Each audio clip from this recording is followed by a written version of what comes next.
today's video, we're going to do a recipe from the Disney Princess Cookbook. It's actually Aladdin inspired, and it's actually inspired by Jasmine's Tiger Raja, and it's called Tiger-Stripe Fudge. Picture right here. So I'm excited and a little nervous about this recipe. I haven't tried making fudge in probably like 20 years. So I think the last time I made it was with my friend Casey, which shout out to Casey if she's watching. Hey girl. We decided one time for Christmas one year we were going to make a bunch of cookies and stuff to give to our friends and families, and everything was going really, really well. But then it was a long, exhausting day, and we got to the end of the day and we were just kind of over it, and the fudge was the last thing we attempted to make, and it was a peanut butter fudge, a pretty simple one. Let's just say nothing bad happened, but there was an instance with a metal bowl in the microwave and some sparks might have flew. Luckily the house was still standing afterwards. And I think we got something at the end, but it was more like peanut brittle, not fudge. It wasn't very edible. I think we ended up throwing all of it out. Anyway, this seems pretty straightforward. It is butterscotch flavored, which I was kind of interested about. I'm not a huge butterscotch person. I'm coming a long way with butterscotch. I used to really not like it, but as I get older, my taste buds are adapting and I don't mind it as much, but I'm not a huge butterscotch fan. So I'll be curious to see if that, because it uses butterscotch chips and white chocolate chips and milk chocolate chips. So there's just a lot of chips and some other ingredients in this fudge. So it's pretty straightforward.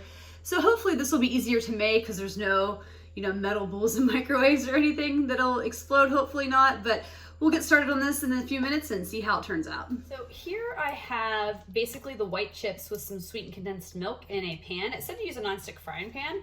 And so I'm just kind of letting this all melt, and then I'm going to add the butterscotch chips and a couple other things before I pour it into my pan, into the thing to do that. As I said, my experience with fudge was 20 years ago, and we attempted a microwave style fudge, so I have no idea. Is this how you normally make fudge? I was like, do I use a saucepan? But it said a nonstick frying pan. Like I said, a lot of these recipes I'm just trying to go in with just following the recipe, not doing a lot of outside research, just to see how good are these recipes written too? Because I think that's part of the review of these cookbooks as well, is, are these recipes written good or well for somebody else to understand? Especially, these princess ones, which they're supposed to be geared towards helping, parents can make them with their kids kind of thing. So anyway, right now I'm just gonna kind of stir these chips a little bit and let them melt. I think the white chips are melted, which is when it says to add the butterscotch chips to this mix. All right. Butterscotch chips away. All right, it says to turn the heat down a little bit on this. All right, once these are completely melted, I am to pour them into my prepared dish. So I have the butterscotch nice and melted. I just stirred in another ingredient it called for. Getting it all nice and smooth. I have to say, this is so far is pretty easy.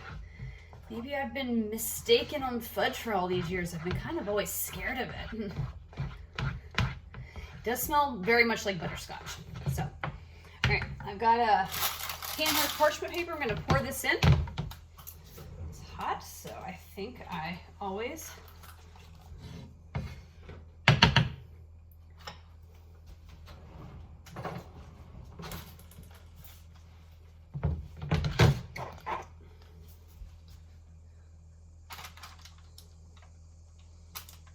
So I wish I had a cameraman with me, because I wish you could see it from my angle, the way it's just kind of pouring out of that. So silky smooth. A little stream, you can kind of see the stream there.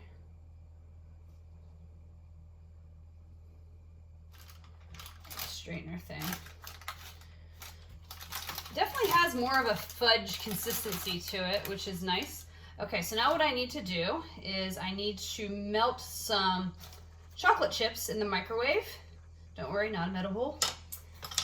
And then I will drizzle them on top to create that kind of tiger shape. See, basically an icing. One of my classic fails, but at the same time, I really like chocolate. And again, I'm not a big fan of butterscotch, so maybe I'll like it when it's done, because maybe it'll help tone out the butterscotch a little bit. All right, I gotta put this in the fridge for a couple hours to let it sit, and then we'll try it. Okay, it's been a couple hours, so I cut a little piece of fudge off. Kind of see it, definitely not the tiger stripe, more of a thing on top. I'm gonna try it and see what I think. Since I'm not a big butterscotch fan, we'll see how this goes.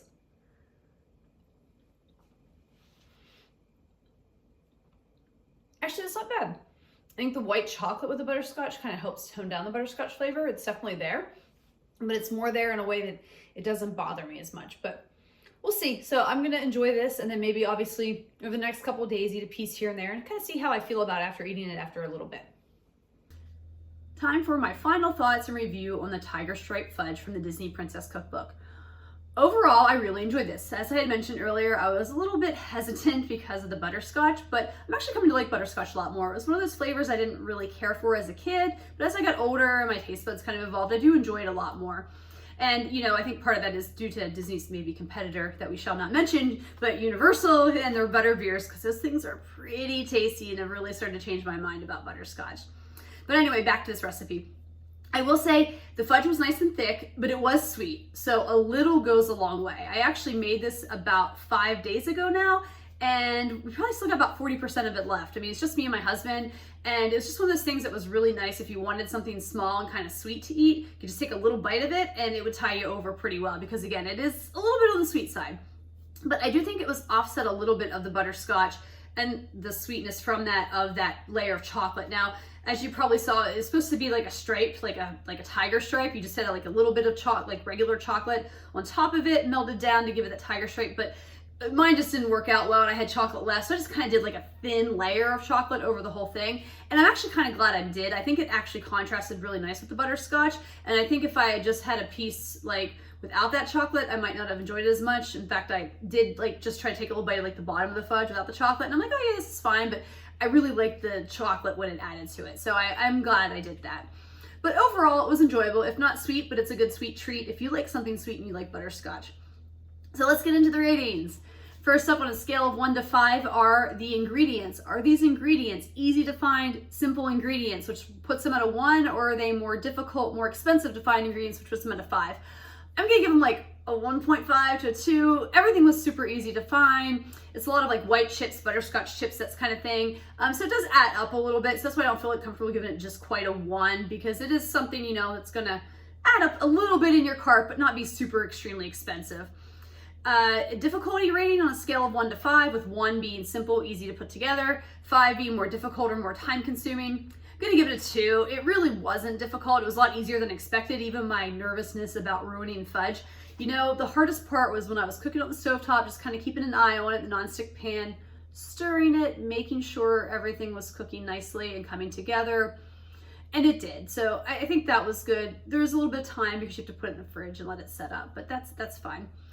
And would I make this again on a scale of 1 to 5, with 1 being never and 5 being absolutely? I'm gonna put it at a 3, I think. I enjoyed it, like I said, more so than I thought I would. I liked the concept of how this fudge was made, with on the pan just melting the chips. I'm curious about maybe trying it with a few other flavors besides butterscotch to see how it turns out, but I'm not sure. But the reason I think I'm also giving it a 3 is because, again, a little went a long way. So I think it's one of those things that I would probably make if I just needed something quick and like a side, like a snacky fudge thing, like something for like maybe an event or a potluck or a gathering. I could see maybe whipping this together just to have something different, especially if you're looking for something, maybe just a bite of something sweet to feed a larger crowd, because again, a little bit of this does go a long way. But anyway, it was still enjoyable enough. I'm glad I made it. I feel like I finally conquered fudge. Yay, go me. And I do recommend this one as far as checking out the cookbook if you have it.